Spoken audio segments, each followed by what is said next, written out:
Bueno, pues tienes a un cántabro de Torrelavega que que desde que nació o a los pocos meses de nacer ya se empezaba a interesar por el ser humano y otros seres vivos.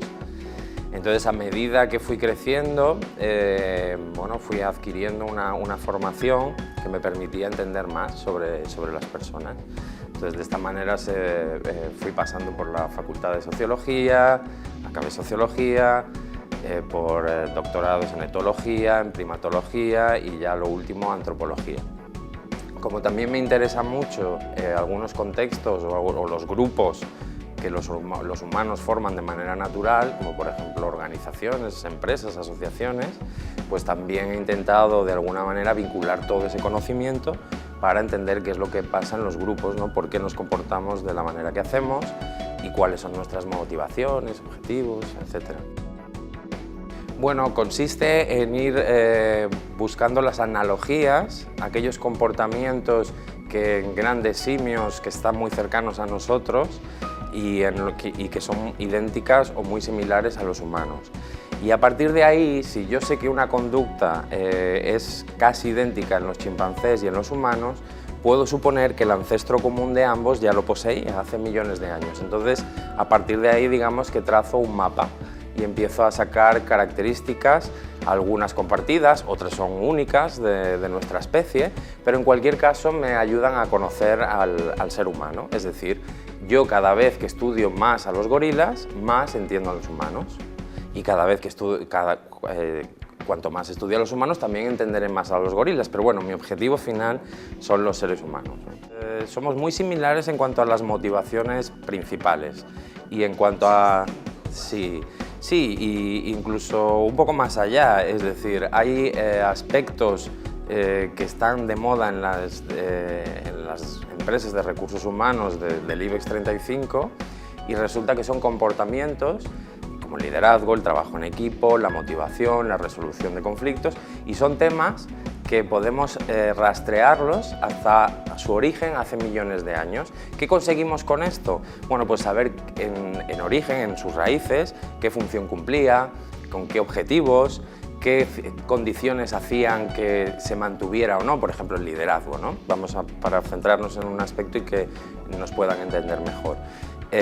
Si yo investigo y estudio el liderazgo en grandes simios, en otros primates y también en los hombres del Paleolítico o en tribus y bandas que aún viven en la actualidad, pero que tienen unos modos de vida preindustriales, digamos, ¿no? Antes de la revolución industrial, lo que encontramos es que el liderazgo cumple unas funciones como la resolución de conflictos, la toma de decisiones, el asegurar, el llevar al grupo al mejor recurso, el motivar, ilusionar al equipo con un proyecto colectivo, etcétera, que son las bases del trabajo en equipo de las empresas o corporaciones del siglo XXI. O sea que al final lo que podemos extraer de la investigación de animales y primates es la esencia de todos estos temas que tantos nos importan. Claro, se asemejan tanto en lo bueno como en lo malo. Esto me gustaría también recordarlo, ¿eh? Para bien y para mal, es decir, y no todos siguen el mismo patrón.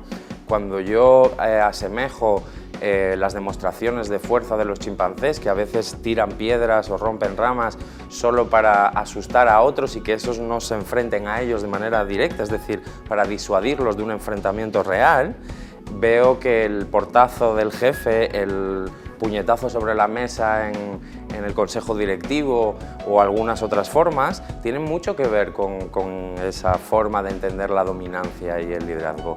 Pero también hay esa otra parte positiva, es decir, hay muy buenos líderes que saben resolver conflictos en su equipo, que saben motivarles, que comparten la recompensa y el prestigio cuando se consigue una buena recompensa, y eso también lo observamos en chimpancés, es decir, no me gustaría que la gente se quedara con que solo extraigo lo malo, porque, claro, una burla, una caricatura, también está lo bueno, es decir, exacto, hay comportamientos de buen líder en los chimpancés que son recomendables para cualquier directivo de nuestro país. Bueno, sí, en una visita que hice a los zoológicos del sur de España, en Sevilla, en la carretera Guillena, me encontré un zoológico donde vive una hembra que se llama Gina, y en la instalación interior, pues poseen una exterior y una interior con calefacción, ¿no? En la interior, para que pudiera distraerse, algo que llamamos enriquecimiento ambiental, una técnica, se le instaló una televisión detrás de un cristal gordo, pero se le proporcionó un mando a distancia para que ella pudiera optar por el canal que quisiera. Y al cabo de dos, 3 días se daban cuenta que la chimpancé había aprendido a cambiar el canal y además se encontraban con el canal porno, ¿no?, por la noche, que es la chimpancé. Bueno, esto es una anécdota muy graciosa, que nos puede aportar muchos datos o puede ser un buen punto de partida para hablar de la sexualidad humana, ¿no? No sabemos si a Gina le atraían los cuerpos desnudos, sin más, o era el sexo en sí, ¿no? Habría que hacer, o deberíamos de hacer pruebas posteriores para descartar una opción u otra. Pero en cualquier caso, Gina optaba por ese canal, ¿no? Y es un buen punto de partida para hablar de la obsesión con el sexo que tenemos los humanos, que a muchos les costará aceptarla, pero en los estudios hablan de que tenemos 20 pensamientos al día, los hombres, con picos de 300, o sea, 300 veces al día que podemos llegar a pensar en sexo, ¿no? Ahí estaría muy bien ver si por esa adicción a la televisión, ¿no?, dejaría de hacer otras cosas, es decir, jugar con otros compañeros o salir al patio, cosa que dudo que ocurra, ¿eh? Precisamente uno de los grandes retos de las conferencias que yo doy en los últimos 2 años es cambiar esa idea maligna de la naturaleza, ¿no? Esa idea del todos contra todos, de la ley del más fuerte, de la supervivencia del más fuerte, ¿no? Todas esas ideas que vienen del siglo XIX, mal interpretadas de Darwin, que nos hacen interpretar las relaciones que mantenemos con otras personas y el mundo como un lugar negativo, hostil, peligroso, etc. Y yo, a través de investigaciones en las que muestro tendencias de cooperación, tendencias altruistas en humanos y en grandes simios, trato de darle la vuelta a este paradigma y trato de mostrar una visión de la naturaleza que a mí me parece más acertada con la realidad y que tiene que ver más con comportamientos prosociales positivos, como el consuelo, la resolución de los conflictos, la reconciliación, la cooperación, el compartir, bueno, una gran cantidad de cosas. Respecto a si hay unas especies más positivas que otras, efectivamente, hay algunas tipos de primates que, debido a que tienen una organización social muy estricta, excesivamente jerárquica, hemos descubierto que sufren un gran estrés que además les reduce su esperanza de vida a varios años y les genera una gran cantidad de enfermedades.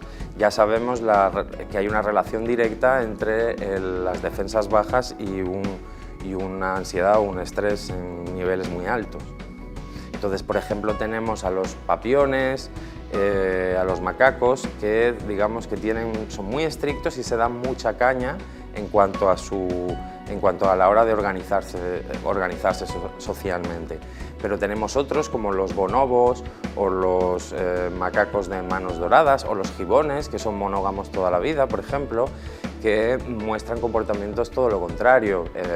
Hay mucha más flexibilidad, no es una organización vertical, sino que puede haber líderes situacionales, es decir, si en un momento hay uno que sabe mejor hacer algo que otro, pues en ese momento tomará el líder esa persona, ¿no?